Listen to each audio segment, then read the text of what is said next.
You ever feel like you've completely slept on something? Yeah, that's me with China phones. On the table, we have the Honor X6c, Honor X7D, realme C71, and realme C75X. I'm giving you my first impressions on them because I have never tried either brands before. Now, these brands have been blowing up while I've been looking the other way. So we'll find out if Honor and realme really live up to the hype or if I was right to skip them all this time. But before we proceed, everything that we're gonna feature here is tagged in the new YouTube shopping feature. Just press view products below this video, choose the device you're curious about, and you'll instantly jump to its page on Shopee. Anyway, let's begin. First up, the Honor X6c. I'll be honest ha, nung una ko siyang hinawakan, I wasn't really expecting much. But right away, it surprised me by feeling more sound than just a budget phone. The build is simple, yes, but it doesn't feel like it was rushed. The plastic back has enough texture to give it grip. The sides hold nicely, and when you pick it up, it gives you the sense that someone cared about how it feels in hand. Now, when you flip it and turn on the screen, you'll be greeted by a 6.61-inch display with a 120Hz refresh rate on an HD Plus panel. The colors and the contrasts aren't hitting flagship levels, obviously, but they're usable. Now, software-wise, it's running Honor's Magic OS. Navigating the UI felt fairly responsive naman. Mind you, I didn't go heavy on multi-tab stress testing, but for regular use, it felt serviceable. It fulfills what I think a lot of people want from an entry-level device. If I had to sum it up, the Honor X6c isn't flashy, but for its tier, it's solid. If you're after a phone that isn't going to wow you but will decently serve you, this one can get your consideration. Next up, the Honor X7D. I tried this one knowing it was a step up from entry-level stuff like the X6c, no? But I wasn't sure how much polish it'd bring. It brings even more than I expected. The first thing I noticed was its size and build, no? The body has some decent heft, yet it doesn't feel like a brute, no? It doesn't feel burdensome. Plasticky? Maybe the sides, yeah, but I think the back is glass. It is solidly made with clean seams and no obvious flex even when I deliberately try it. According to specs, this one also comes with an IP65 rating and a 5-star job certification, which on paper, at the very least, says Honor cares about durability. Now when I flip it and turn on the screen, the smoother refresh rate jumped out, a 120Hz display. Even though the resolution is HD+, so not razor sharp, the motion is noticeably better than typical budget phones. Like, yes, the X6c. Scrolling, swiping, switching apps, everything felt more fluid than its sibling earlier.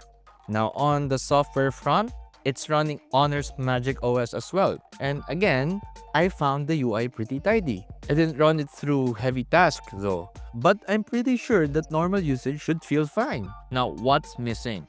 If you're used to full HD resolution, you'll notice that the sharpness isn't top tier. Again, it's just HD+. And while the build feels solid for its price, it still won't match the actually premium models. But here's my takeaway, no? If you want a solid daily driver that doesn't feel cheap, this phone should hit that target. It doesn't bank on wow features. It just feels like Honor took the time to make a dependable phone one price tier up. So basically, Honor X70 equals better than expected phone. It's not going to blow your socks off, but it's not gonna frustrate you either. Okay, before we jump back into the phones from Realme, let's take a moment with this tablet, the Pad X9. Here's what hit me first. The build. It's slim and surprisingly light for an 11.5-inch tablet. The finish on the back isn't flashy metal. Or is it? Is it? but it's solid. It doesn't have any give, which is good. It doesn't creak. It doesn't feel overly large despite the screen size. Now, turning on the display, you'll be greeted by an 11.5-inch 2K resolution panel with a 120Hz refresh rate. The colors are balanced, and yes, it's IPS, no? It's not OLED, so you won't get the deepest blacks, but for basic media, study, casual usage, it should get you through. Now, one more thing that I really appreciate is that there's an official smart Bluetooth keyboard accessory. It supports a large opening angle, magnetic alignment, and a PC-style 5-row key layout for a better and more familiar typing experience. Pairing it turns this tablet into a more versatile hybrid device.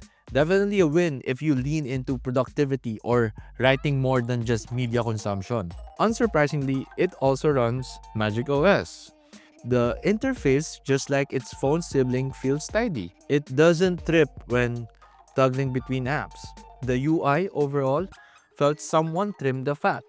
It's still in the budget tablet territory in many ways, don't get me wrong, but it feels like one of the better executed ones. Now, as always, there are trade-offs.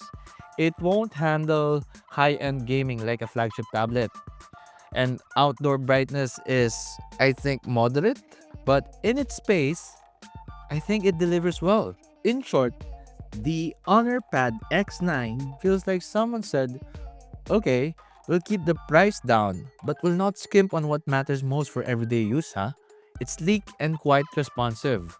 If you needed a tablet for media, reading, maybe some light work, not crazy gaming or ultra heavy tasks, this one definitely deserves a look. Now on to realme. Finally. Starting with the C71.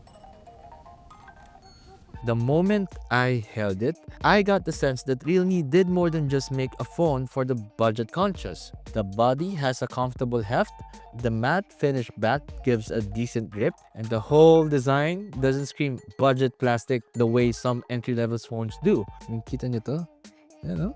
Turning on the screen shows you a 6.67-inch display with a 120Hz refresh rate. Yes, the resolution is again HD+.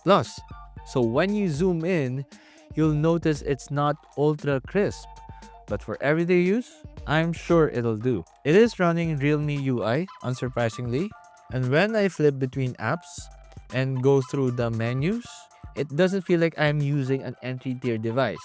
I also found out that it has some durability credentials, which again, if true, shows realme is thinking how this is gonna be used in real life. Of course, it's not perfect, no? If you're used to higher end phones, you'll notice the HD plus resolution isn't as sharp as Full HD, and materials aren't really the most premium. But that's okay because the C71 doesn't pretend to be an ultra high tier device. For its price, the realme C71 feels like a phone you can live with every day without constantly reminding yourself that you spent less. If I were recommending something under that budget threshold and you wanted something dependable, this is one of the phones I would point to. And lastly, the realme C75X. Right off the bat, it feels tougher and just better built than its sibling. The design has attitude, I can give it that. It's got a slight industrial look, matte texture, firm buttons, and a clean, discreet camera housing. Kita nyo rin to? Ganda ng effect, no? Now turn it on and you'll also see a 6.67-inch IPS display.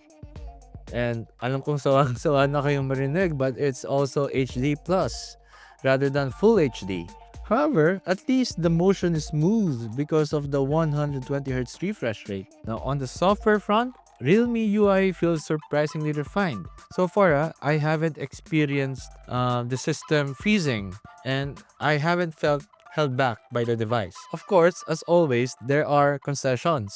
Again, the HD plus screen means when you inspect small text or fine textures, you'll see some pixelation. The materials are good for what they cost, but they're still not premium. If you're used to or at least experienced flagship level finishes, you'll notice the difference. To sum it up, if I were choosing a phone in this segment and wanted something reliable without feeling like I made too many sacrifices, this one would make the shortlist. After spending time with all these Honor and realme devices, one thing's clear. I've really been sleeping on them. Honor and realme and all the previous brands we've covered before, they're not just catching up anymore.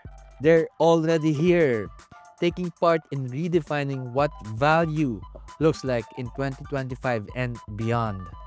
And that's a wrap on this episode and this series of Lightning Round. It's been wild trying all these brands back to back. But before we end, if one of the devices caught your eye, it's super easy to check them out. Just tap View Products under this video, choose the Honor or realme device you want, and it'll take you straight to its listing on Shopee. Ganun kadali at kabilis. Anyway, thank you guys so much for watching, and I'll see you in the next video.